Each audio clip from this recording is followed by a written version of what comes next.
Les faits sont incontestables.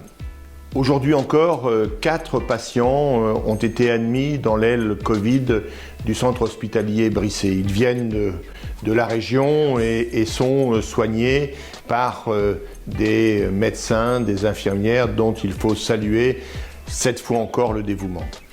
Pourquoi évoquer ces 15 personnes qui sont actuellement dans l'aile Covid? Simplement pour prouver que, effectivement, le virus continue de circuler ici en Thiérache. Et puis, élément plutôt réconfortant, le taux d'incidence, c'est-à-dire le nombre de cas pour 100 000 habitants, qui était de 498 voici quelques jours, est tombé aujourd'hui à 254. C'est-à-dire, est-ce que le port du masque a contribué à baisser la contamination? Je veux le croire, et en tout cas, il y contribue, ce qui démontre évidemment que la dimension sanitaire reste la principale de nos préoccupations, ma principale préoccupation.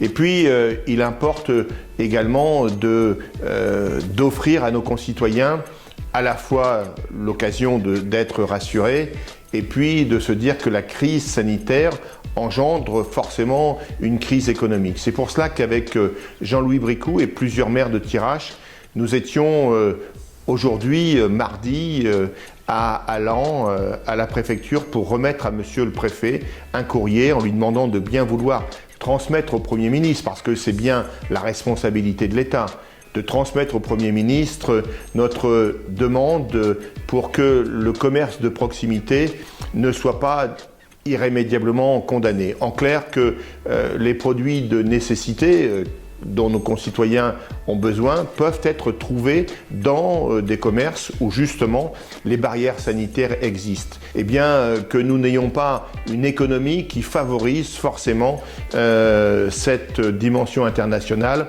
au détriment de nos commerçants locaux. Nous avons été reçus par monsieur le préfet, nous avons évoqué cette question et nous voulons dire que sans remettre en cause la dimension sanitaire, c'est-à-dire la protection, votre protection, il importe également de protéger l'économie locale. C'est ce juste équilibre que nous nous efforçons de trouver les uns et les autres.